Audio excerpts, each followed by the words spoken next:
Salut à tous, comme promis, on se retrouve pour les 7000 abonnés. Merci à tous d'être là, d'être de plus en plus nombreux. On va attaquer donc cette vidéo dans laquelle je vais vous présenter mes Blu-ray de films d'horreur. On est dans le genre horreur, là, ça y est, on rentre. Donc là, c'est vraiment pour les amateurs du genre. Donc je suis sûr qu'il y en a parmi vous. Sachez que je suis vraiment un grand amateur de films de genre horreur. Au sens large, j'aime vraiment tous les styles de films d'horreur. Et que j'ai vu énormément de films dans ce genre. J'en ai vu beaucoup plus que j'en possède. Donc là, je vais vous présenter ce que j'ai, mais sachez que voilà, ma culture du film de genre est bien plus élargie que ce que je vais vous présenter. Malgré tout, il y en a quand même un petit paquet. Donc on va attaquer avec les films d'horreur. Alors dans les films d'horreur, je commence par le Blu-ray 28 semaines plus tard, qui est un film de zombies ou d'infectés, vous appelez ça comme vous voulez, dont je vous ai déjà parlé dans le top 15 des meilleurs films de zombies. Ceux qui ne connaissent pas l'existence de cette vidéo, allez-y, c'est ma vidéo qui est la plus visionnée de toute ma chaîne, qui marche bien, et allez-y, c'était une de mes 3 ou 4e vidéos. J'étais vraiment au tout début, là, donc vous allez voir un petit peu de différence. J'étais forcément un peu moins à l'aise, il y avait un peu moins de rouage, mais en tout cas, c'est intéressant à regarder. 28 semaines plus tard, j'en reparle pas, juste c'est moins bien que le précédent, bien sûr, mais c'était quand même sympa. Ah, une petite série B horrifique que j'aime beaucoup, 30 jours de nuit. Un film de vampire avec Josh Hartnett. Et ouais, je dois dire que j'aime beaucoup cette série B que je trouve suffisamment violente, suffisamment noire, suffisamment glauque. Et oui, ça reste un petit film, mais ça pète pas plus haut que son cul et surtout ça fait ce que ça veut être. Et en ça, je trouve que cette œuvre est vraiment réussie. Le film 47 Meters Down, In the Deep. Ça s'appelait à l'origine In the Deep. J'en avais fait la critique, là pareil, c'était ma 2e critique sur ma chaîne. Donc j'ai déjà fait la critique de ce film auquel j'avais attribué la note de 15 sur 20. Si vous aimez les films de requins, matez-le, vous craignez pas grand-chose. Parce que vous allez aimer. Voilà. Je vous en dis pas plus. J'ai envie de vous en dire plus, mais je vous en dis pas plus quand même. American Nightmare 2.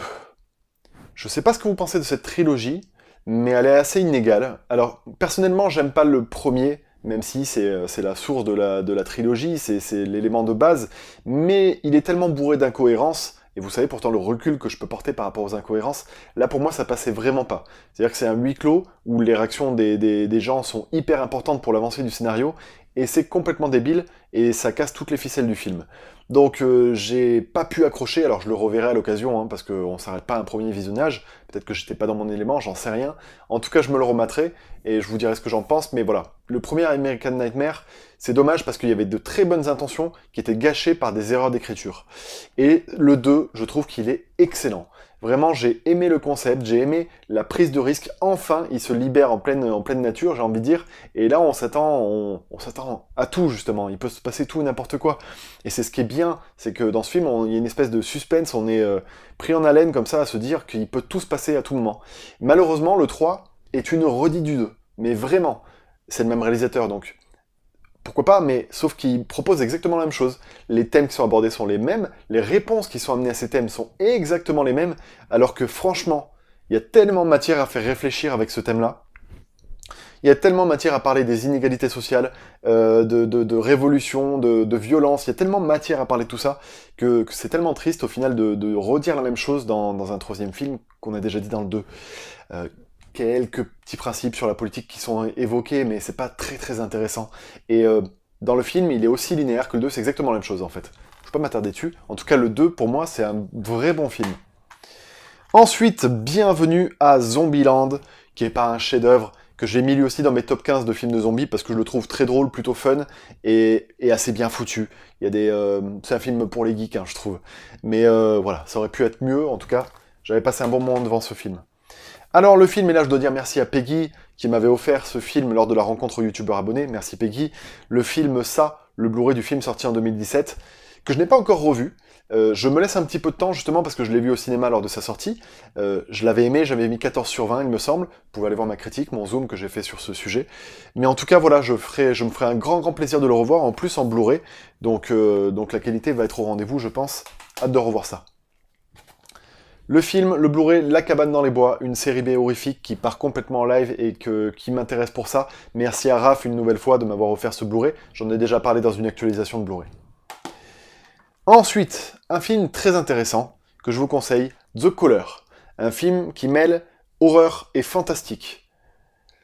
Il faut que je vous raconte l'histoire. Fraîchement divorcée de son mari violent, Mary emménage dans un nouvel appartement. Elle y reçoit un soir l'appel d'un inconnu qui affirme lui téléphoner du passé.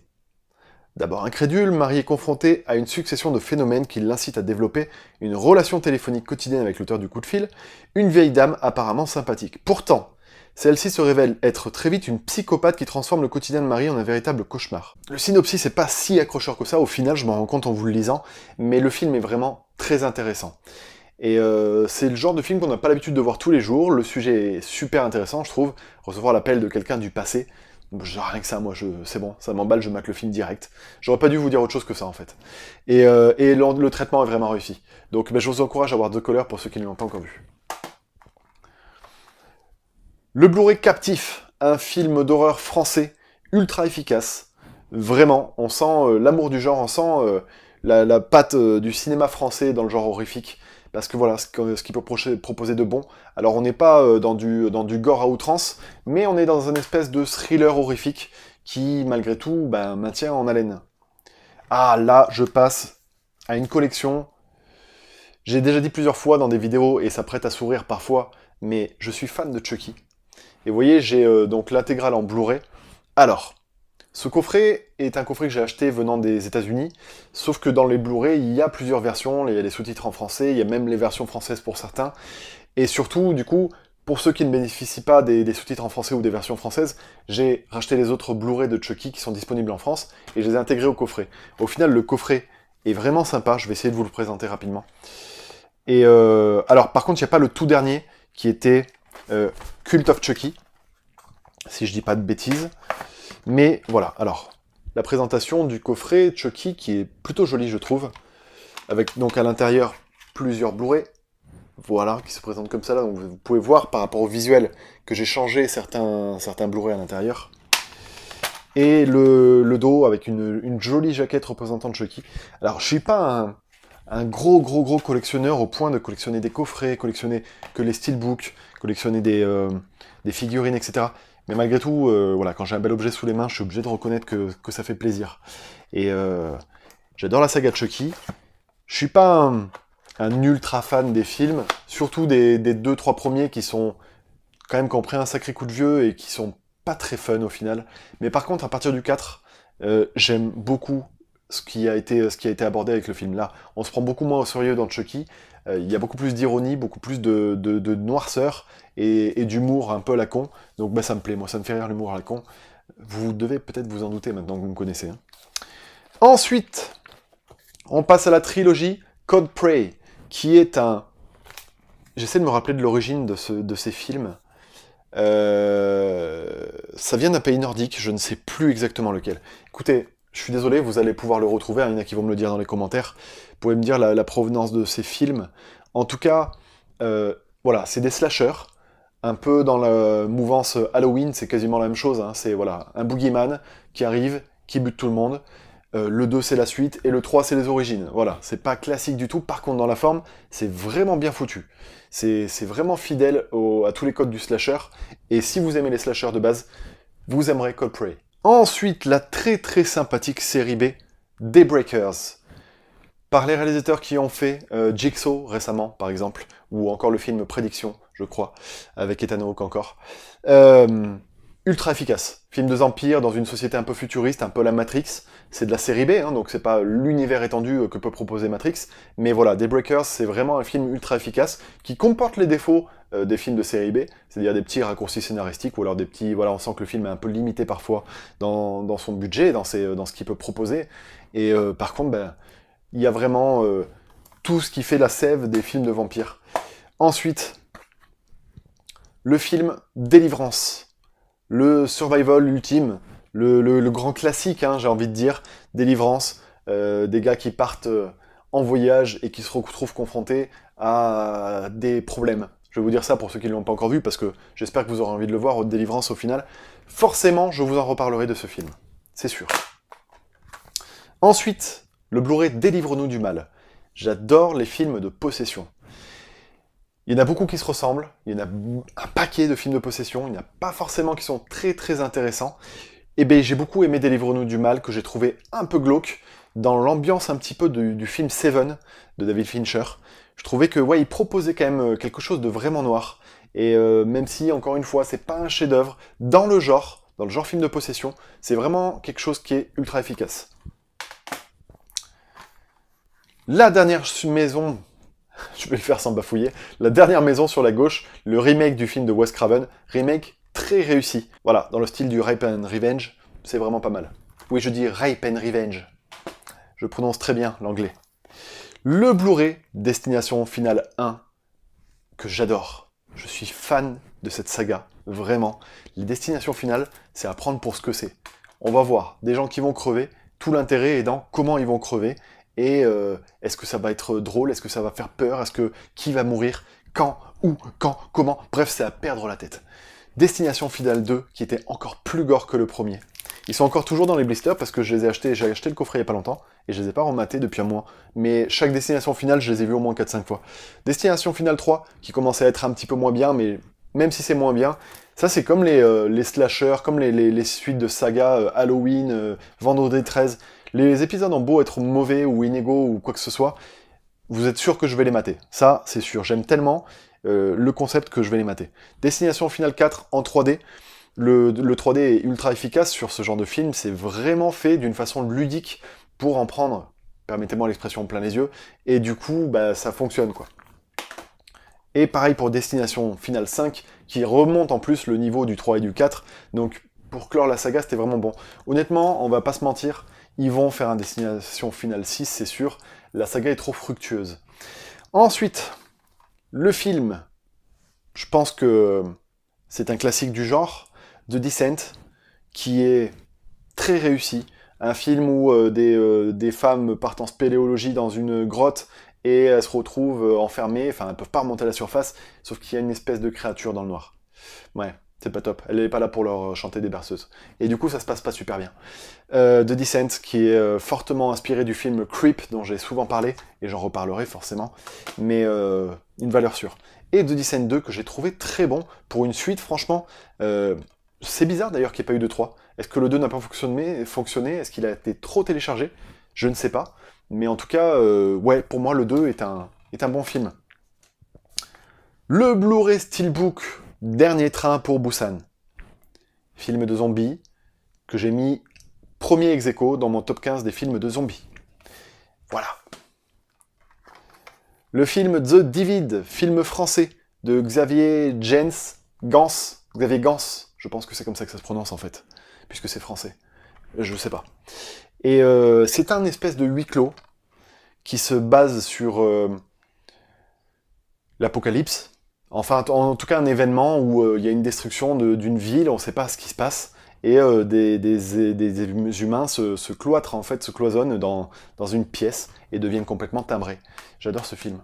L'excellent Don't Breathe, qui, donc j'en ai déjà parlé, non seulement je l'ai mis dans mes meilleurs films de l'année 2016, pardon, de l'année 2016, et en plus, je l'ai mis dans mon top 15 des meilleurs Home Invasion. Donc je vous invite forcément à voir Don't Breathe. Le très classique, même culte, j'ai envie de dire, Eden Lake, un survival excellent. Deux personnes qui se retrouvent au bord d'un lac, qui se font emmerder, et ça part en vrille. En quarantaine, en Blu-ray. En quarantaine, c'est le remake de Rec.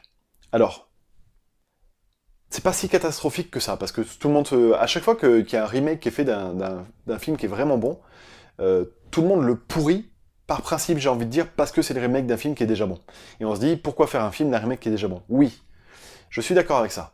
J'ai même envie de dire qu'il y a un côté presque raciste, permettez-moi le terme, de la part des Américains, de s'approprier les œuvres pour ne pas avoir à les découvrir avec des acteurs espagnols ou avec des sous-titrages. Bref, il y a un côté assez basique, assez simpliste là-dedans. Mais bon, c'est comme ça, l'industrie du cinéma est comme ça, les Américains aiment les films américains, c'est comme ça. Donc, ça sort aux États-Unis, un remake, et ben c'est franchement pas mal. Ce qui a été rajouté procure de l'angoisse. Après, par contre, forcément, dans la réalisation, c'est pas du tout la même chose. Il n'y a pas le charme dont peut bénéficier le premier Rec, mais je vous assure que vous pouvez voir ce film-là, en version originale sous-titrée, sinon c'est pas très bon, et que vous n'allez pas regretter. Le film existe, du réalisateur de Projet Blair Witch. C'est un film pas très bon, mais comme j'adore le réalisateur de Projet Blair Witch, et je trouve qu'il est intéressant, même dans ses erreurs, même dans ses échecs, du coup, j'avais besoin de voir ça. Et là aussi, on est dans du survival, avec le Bigfoot. C'est des mecs qui se promènent dans une forêt, et là, ils rencontrent le Bigfoot. Donc, c'est un peu con-con, mais en tout cas, voilà, tu passes un moment plutôt sympa devant ce truc.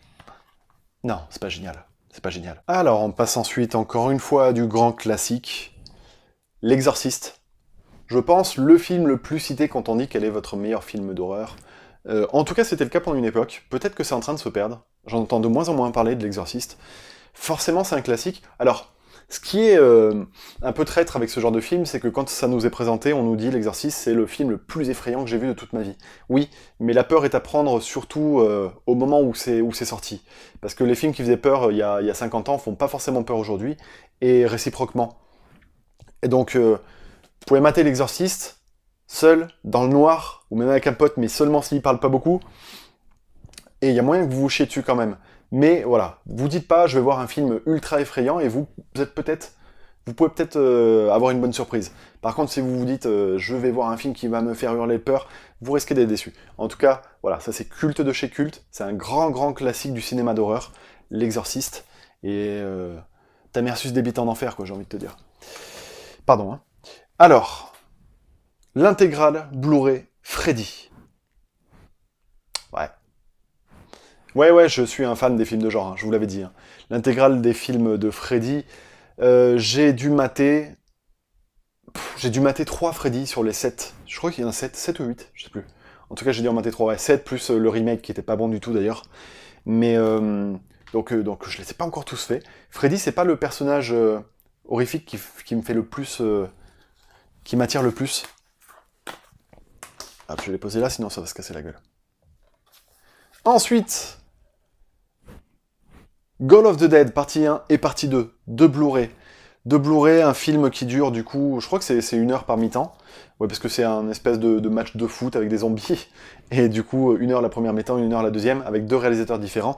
Un film français, un film que j'ai envie de soutenir, parce que c'est drôle, c'est ambitieux, et c'est un espèce de Shaun of the Dead, un peu moins tourné humour, mais plus parodie, j'ai envie de dire, même si Shaun of the Dead c'en est déjà. Mais voilà, ça a le mérite d'être français et de sortir un peu des rangs, donc j'ai vraiment envie de vous présenter ce film en vous disant matez-le. Hostel chapitre 2, Deliros. J'aime beaucoup la saga Hostel, qui est pas magnifique, mais qui me fait passer plutôt un bon moment. C'est du gore pour le gore, et c'est du Eliros, donc c'est malgré tout dans l'horreur une source sûre, entre guillemets. Je vous parlerai un jour d'Eliros parce que j'ai un sentiment particulier envers ce réalisateur. Je suis pas ultra fan de son travail, et en même temps, c'est une source sûre. Donc, il y a un petit paradoxe là-dedans. Insidious 3. Forcément, j'ai le 1, le 2, qui sont classés dans mes réalisateurs avec James Wan. Hein. Ah oui, pareil. Je vous ai présenté ma catégorie de Blu-ray classée par réalisateur. Il y avait énormément de films d'horreur déjà qui étaient inclus dedans. Donc là, vous allez dire, mais il n'y en a pas tant que ça des films d'horreur. Si, au final, j'en ai un paquet, quoi. Donc Insidious 3, que j'avais trouvé plutôt sympa, mais qui est forcément en dessous des 2 premiers. Et le 4 est à peu près du même niveau que le 3. L'excellent, la petite pépite It Follows. Une espèce de film un peu à la Carpenter. C'est facile de citer Carpenter à chaque fois, mais en même temps, il faut bien avouer qu'il y a des références. Et du coup, It Follows, c'est un peu ça, et c'est une grosse métaphore sur je vous le dis pas, matez le film, ce serait intéressant, mais c'est une grosse métaphore et c'est pas bien compliqué à comprendre. Hein. On comprend vite de quoi ça parle, qui est ce méchant. Le Blu-ray, collection Action, qui est vraiment pas beau du tout. Je suis une légende avec Will Smith, un film que j'adore. Ce qui est bien, c'est que... Enfin, je l'adore. Oui, si, j'aime beaucoup, je suis obligé de l'avouer. C'est un film que j'adore remater, vraiment. Et même si je trouve qu'il comporte quelques défauts, j'adore voir ce film. Et j'aime beaucoup qu'il y ait 2 versions du film. Et dites-moi d'ailleurs celle que vous préférez, parce que dans le Blu-ray, il y a les 2 versions. Une version où ça se finit mal et une version où ça se finit bien. Et Si vous les avez vus, n'hésitez pas à me dire celle que vous préférez. Encore un film de zombies, The Last Girl, The Girl with All the Gift, pardon, et un très très bon film de zombies. Si je devais faire une actualisation de mon top 15 des films de zombies, il rentrerait dedans dans le top 10, mais largement. Vraiment. Un de ces quatre, je ferai une actualisation de ma vidéo des films de zombies. Julien Maury et Alexandre Boustillo, les réalisateurs du film À l'intérieur et du la récente suite de Massacre à la tronçonneuse, très moyen malheureusement, mais malgré tout que je regarde, parce qu'avec grand plaisir. Le film Livide, encore une fois, bourré de défauts, mais tellement fait avec l'amour du genre. Et c'est tellement bien que des films comme ça sortent en France, qu'il faut soutenir ce genre de projet. Livide, c'est un film de vampire, français. Rien que ça, enfin voilà, il faut lui donner sa chance. Un excellent petit film, et encore une fois, français. Alors c'est produit par Alexandre Aja, et c'est réalisé, je ne sais plus par qui, mais par un français, Franck Calfon. Je sais pas si ça se prononce comme ça.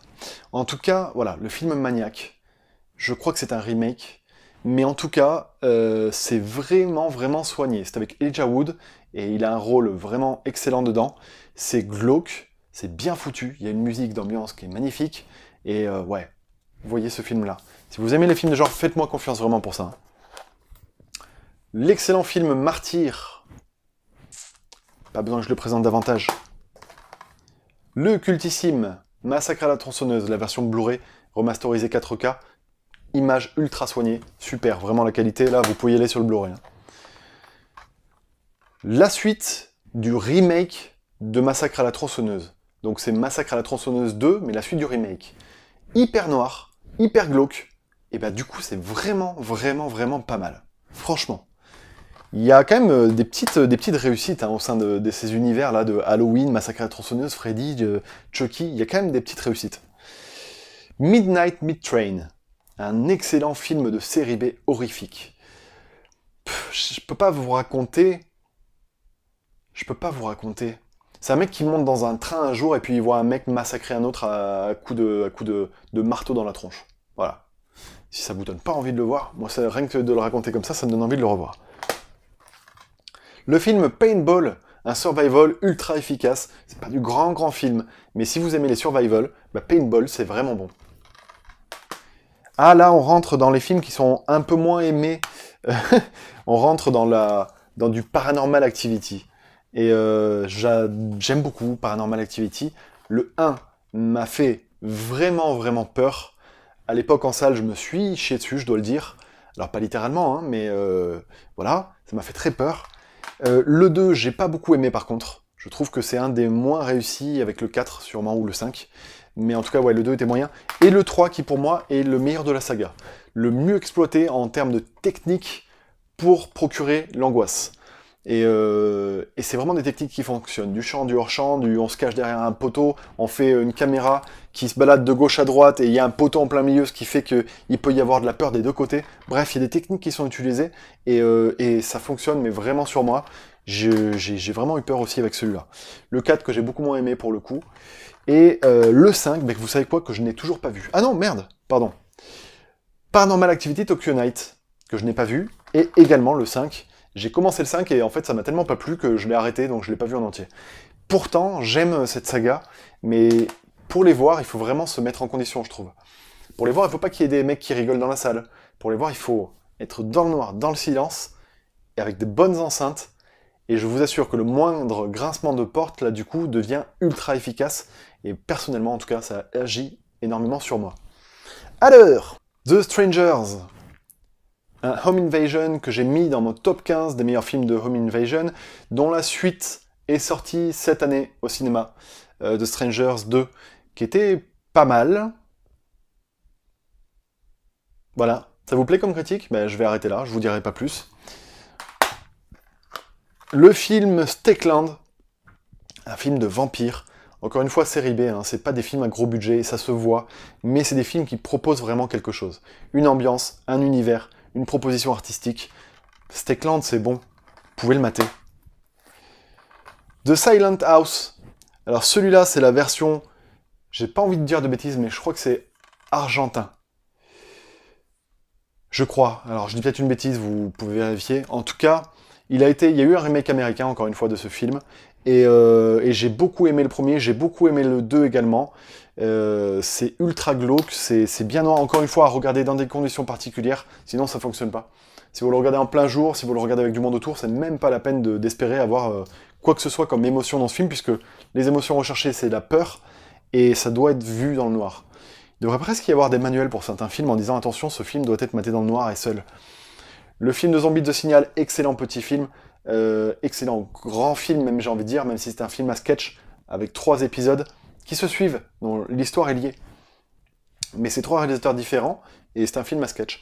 Et du coup, j'ai mis ce film dans mes films préférés des films de zombies.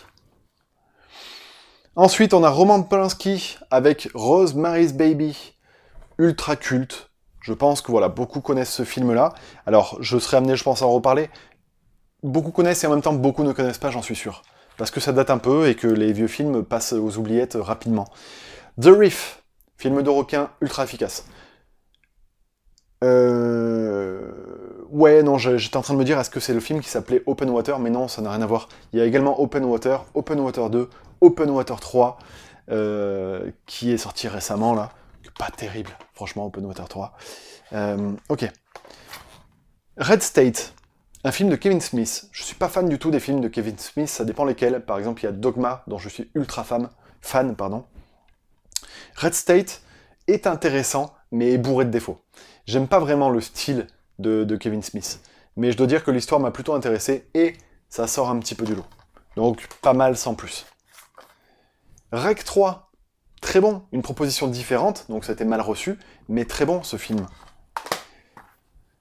Pontypool, j'en ai déjà parlé, j'ai pas envie d'en reparler, j'ai juste envie de vous dire, si vous avez envie de voir qui sort de l'ordinaire, un film qui sort de l'ordinaire, eh ben, faites confiance à Pontypool, laissez-vous vous embarquer, mettez-vous dans l'ambiance, et vous pouvez kiffer.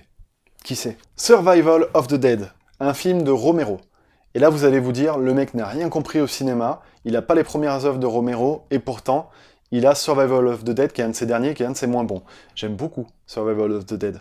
Et c'est vrai que je suis pas un grand fan de Romero, mais... Alors, j'ai Zombie, par exemple, hein, de Romero en DVD, mais j'en ai pas 36. Le film Territoire, excellent film. Alors, je crois que c'est français. Ouais, Olivier Abou qui a réalisé ce film-là. Décidément, on a quand même quelques films qui sortent du lot en France. Territoire, c'est des mecs qui se font capturer, je crois qu'ils sont enfermés dans des cages. Je sais plus exactement ce qui s'y passe, je l'ai vu il y a un moment, mais en tout cas, j'avais vraiment kiffé. Prix du meilleur thriller au Bruxelles International Fantastic Film. Texas Chainsaws 3D, un des tout derniers massacres à la tronçonneuse qui a été fait en 3D, qui est vraiment pas très intéressant. Au niveau du scénario, au niveau de la réal, il y a vraiment... La réal, c'est une catastrophe. Les interventions du mec avec sa tronçonneuse, c'est une catastrophe. The Thing, le remake, qui est plutôt sympa, c'est pas du tout à la hauteur du chef-d'œuvre qu'est le premier, mais le remake est plutôt sympa.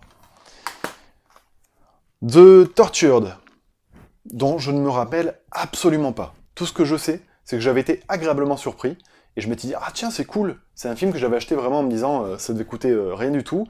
Et je m'étais dit, bah, allons-y, je vais me lancer sur un énième navet d'horreur. C'est du gore, hein, je crois que c'est un peu dans le style de Saw. Mais en tout cas, voilà, j'avais beaucoup aimé... Ah oui, c'est par les producteurs de Saw d'ailleurs, c'est pas étonnant. J'avais beaucoup aimé ce film. Faudrait que je le revoie parce que je suis peut-être en train de vous dire une connerie.